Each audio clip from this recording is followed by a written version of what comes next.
You ever find yourself scrolling online and you think about that one person you know is just absolutely crushing it? Launching companies, making incredible art, hitting these huge career milestones, but their social media is basically a ghost town? It's a really weird thing to see in our world of oversharing. So today, we're going to get right into the psychology of that invisible high achiever. It's a real question, isn't it? We see this constant flood of wins, promotions, and celebrations from some people, and at the same time, others, who we know are just as successful, if not more successful, they stay completely quiet. So what's actually going on there? Our first thought might be that they're hiding something. Maybe they're just super private, or maybe, just maybe, they're insecure about their success. But what if the exact opposite is true? What if their silence isn't a sign of weakness at all, but a massive signal of strength and security? That's the real tension we're going to unpack right now.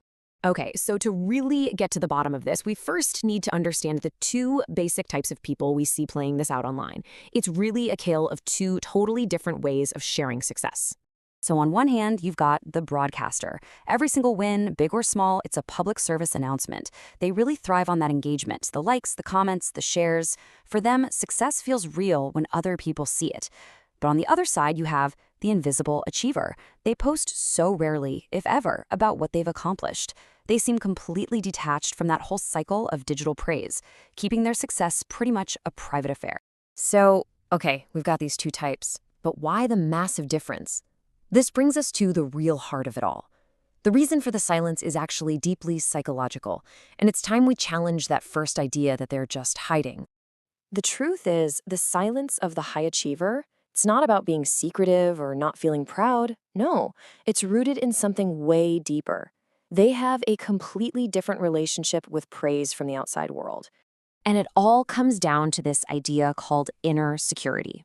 Just imagine having a sense of self-worth that's so solid, so consistent inside of you that it just doesn't need applause from anyone else to feel real. When you achieve something, the achievement itself is the reward. You don't need 100 likes to tell you it was a win. So, where does this inner security even come from?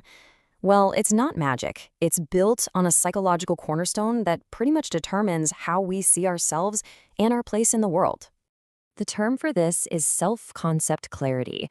The best way to think about it is like having a super high-definition picture of who you are. Your values, your beliefs, your strengths, they're all crystal clear, and they don't get all wobbly depending on who's watching or what the latest trend is. It's like having a stable internal compass. And people who have this high self-concept clarity, they have this incredibly stable sense of self. Their worth isn't on some roller coaster that's dictated by social media comments. No, they measure their success against their own internal benchmarks, not against what they think everyone else is doing. So when they celebrate, it's a real personal moment for them, not some performance for a digital audience. And this right here brings us to the most crucial difference, the fork in the road that really separates the broadcaster from the invisible achiever. It all comes down to one thing: where you get your validation from. Think about it like this. Is your sense of accomplishment powered by an internal engine, just running on your own satisfaction? Or is it powered by an external one that needs to be plugged into the validation of other people? These are just two fundamentally different operating systems for how we process success.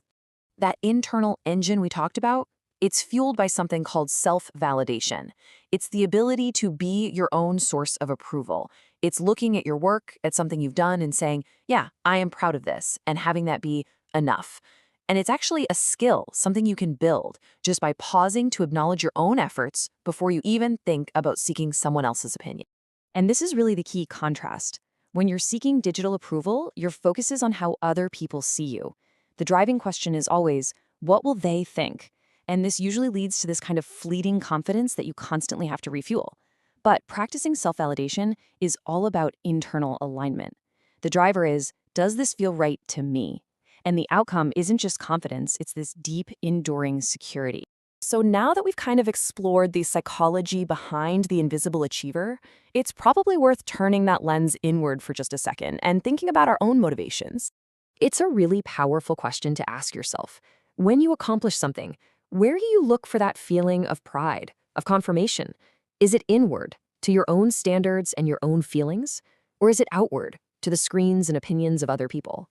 And listen, there's no right or wrong answer here, but just understanding your own source is so key. At the end of the day, this is the core idea. For the invisible high achiever, their silence isn't some strategy. It's just a natural byproduct of their inner state.